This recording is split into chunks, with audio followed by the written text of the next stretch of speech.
Mga kababayan, dito tayo kay General Torre at kay Sara Duterte. Nako, ito na. General Torre at Sara Duterte. Actually, mga kababayan, si General Torre na real talk si Sara. Ito Ito, basahin natin mga kababayan. Ito po'y nanggaling sa MPAC Leadership again. Sara Duterte at General Torre. Ang sabi ni Sara dito, well, I don't know, I don't think na maraming mas maayos o maganda ang ating bansa. Mayroong recent findings ang Senate sa violations of law of this police officer. Bakit mo naman gawing chief of police? Masyadong sketchy yung desisyon. Sabi ni Sara Duterte, bakit daw ginawang PNP chief si General Torre ni PBBM, meron nga daw itong nakitang findings ng Senate na meron daw violation of law itong police officer na to. Di ba? So, bakit? Violation ba ang maghuli ng kriminal at ipakulong? Violation ba ang mag-search, mag-aresto ng tao na sila pa ang binugbog at sabihing kinidnap? Na alam naman nila na may warrant na binasa? Binasahan ng warrant si Digong. Hindi siya kinidnap, bagkos ang kanya pang common law wife na nakit sa pulis. At minura pa ng kanyang anak, at ang sabi ng anak niyang si Kitty, sabihin nyo saan siya dalahin. Putang ina ka. Diba? Nalala nyo yan, mga kababayan? Ang sabi ni Kitty, sabihin nyo kung saan siya dalahin. Putang ina ka. Ngayon, questionin ni Sara si PBBM, bakit mo gawing police or PNP chief ang isang police officer na may violation na nagpakulong ng kriminal? Sabihin nyo kung saan nyo siya dalahin. Putang ina ka. Diba? Mamaya, mga kababayan, ipagpatuloy natin yan. Ito yung sabi, Ayan na. Kitty Duterte. Putang ina ka.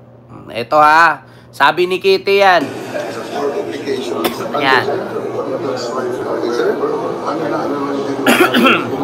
Sir, ganito. Ito na sinasabi ko, sir, na we can do this the hard way. We can do this easy. Sabihin nyo kung saan siya dalahin. Tang ina ka. Sabihin nyo kung saan siya dalahin. Tang ina ka. Sabihin nyo kung saan siya dalahin. Tang ina ka. Sabihin nyo kung saan siya dalahin. Tang ina ka. Ito Sabihin nyo kung saan siya dalahin. Tang ina ka. Diba? Nakita nyo ba doon na may nakitang findings ang Senate na lumabag sa batas si General Torre at samantalang yung pulis na nagpatupad lang naman ng batas, no? At hinuli lang naman ang kriminal na may kasamang warrant at binasa pa sa harapan. Mumurahin paluin pa ng cellphone yung noo, sabihin nyo kung saan siya dalahin. Tang ina ka. Diba? Tapos sasabihin ni Sara, mayroong recent findings ang Senate sa violations of law of this police officer. Bakit mo naman gawing chief of police? Yan ang tanong ni Sara, mga kababayan. Ngayon, sunod. Ito. Sabi ni General Torre, sumagot kay Sara, I respect the opinion of the Vice President and the opinion of everyone regarding the things we've done during the arrest of Mr. Duterte and his eventual transfer to The Hague. The Senate committee is not a disciplinary machinery or nor a court that can see who is the right and who is the wrong, who is guilty and not guilty. Alam mo na, Sara. Di ba, Sara, alam mo dapat yan kasi abogado ka? Diba? Alam mo yung sa tutula mga kababayan, nagdaka lang ako. Diba si Sara nung tumakbo noong 2022, ang nakalagay sa kanyang credential, isa siyang doktor. Nagulat ako nung naging vice president na siya, naging lawyer na. Anyari? Diba doktor siya doon? Sa kanyang credentials, nung tumakbo siya, bakit ngayon lawyer na siya? Diba, Sara? Alam mo naman dapat yan na ang Senate is not a disciplinary machinery or nor a court that can see if who is right and who is wrong, who is guilty and not guilty. Yan ang sabi ni General Torre. Nariltok at napahiya si Sara Duterte. Yan ang mahirap kasi sa inyo eh. Lawyer on the floor, sama papa on the kulong. Yeah? Recto University, tapos lipat ng UE kay manood ng basketball. My God. Ano to? San Beda? Tapos tatawid ka ng UE, tapos pupunta ka ng New Era, tapos lilipat ka doon sa Mapua, tapos lilipad ka na naman sa PUP. Mga kababayan, kayo na lang pong humusga. Lawyer nga daw siya. Ang pagkakaalam ko mga kababayan, according nga kay Congresswoman Jinky Luistro, wala daw permit itong opisina ng law firm ni Sara. Basta kay Attorney Jinky Luistro yan ha. Hanapin ko lang dito mga kababayan. Kaabogado nga daw yan eh. Jinky Luistro. Basahin natin ha. Luistro. Sara Law Firm. No permit. Naku. Iwan ko lang. Basahin natin. Mr. Chair, last series of questions to Mr. President. We usually incorporate. Thank you, Madam Chair. Kriminal. Nais ko lamang pong magbigay ng mensahe kaugnay ng naging pahayag ng ating Vice Presidente kahapon sa sortie ng ating katunggali. Mawalang galang po,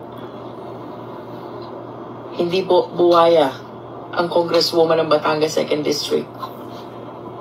Ang Congresswoman po ng Batangas 2nd District ay Congresswoman na nagtratrabaho sa tiwalang ibinigay ng taong bayan. Pangalawa po, ang Council of Record po ng aking asawa sa mga fabricated cases of rape na kanyang pinagkaanan ay si Attorney Nilo Divina ng Divina Law Office and my two good friends, Attorney Johnny Magboo and Attorney Bong Panganiban. Pangatlo, kung ako man po'y may pagkakautang, ako po'y nakikisuyo, sana po ako'y mapadalhan ng pleading or entry of appearance o kahit na po anong papel upang akin pong maunawaan ang naging partisipasyon ng inyong law office sa fabricated cases of rape na naging kaso ng aking asawa. Ma'am Brinda, hello po. Ma'am Brinda Barton. Hindi ko po ito maunawaan, pero rest assured po na kung may makikita akong papel na nagpapatotoo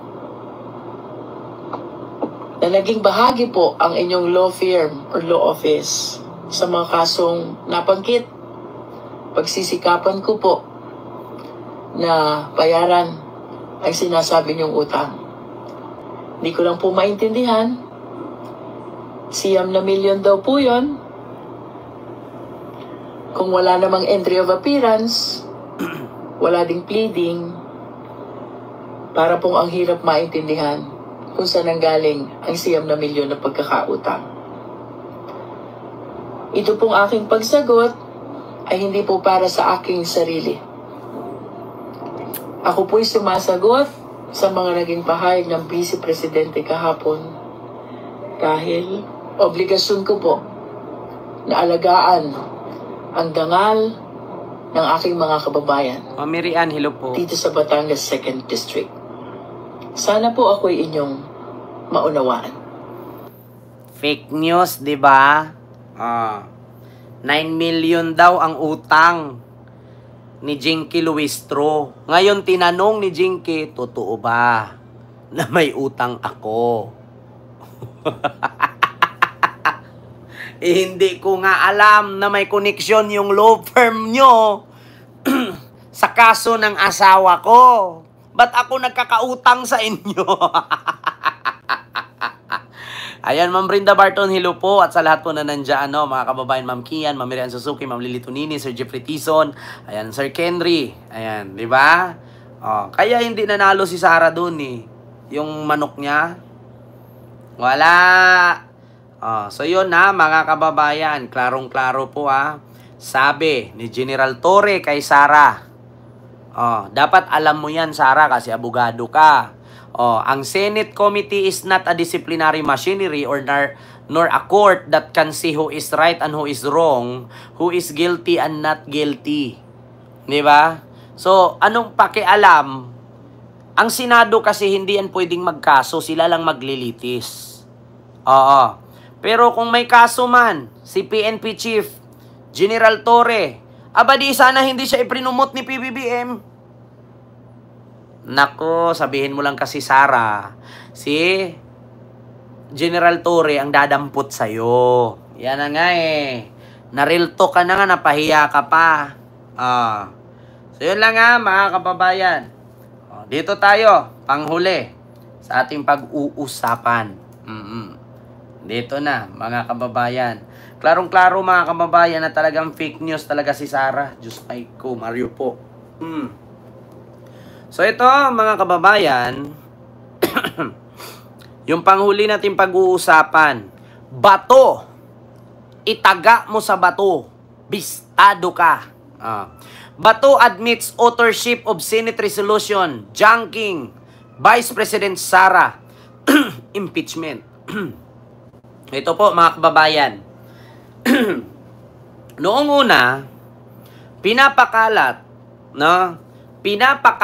ni Bato na mayroon daw resolusyon na lumalabas at nag-iikot daw sa lahat ng senador. Sabi niya sa media yan. Sabi niya, antayin nyo na lang, lumabas ang resolusyon, basahin nyo kung ano ang nasa loob. Ayaw pa niyang sabihin kung saan ito nanggaling, sino ang author, sino ang gumawa, sa madaling salita. Ending, nabuko ng kanyang staff. Eto, basahin ko, mga kababayan Bato admits authorship of Senate Resolution junking BP Sara impeachment case. Senator Bato de la Rosa on Wednesday, June 4, admitted that the circulating Senate resolution seeking the dismissal of the impeachment case against Vice President Sara Duterte originated from his office. Nanggaling lang sa akin. De la Rosa told reporters, confirming for the first time that he was behind the measure. Inamin niya na siya pala mismo ang nagpakalat, pero pinakalat niya sa media na may lumabas daw. Hindi daw niya alam nung una. Wala, no comment ako. Basta antayin nyo na lang. Hindi ko alam kanino nanggaling. Tapos ending, ang sagot niya dito, nanggaling lang sa akin. Putragis na yan.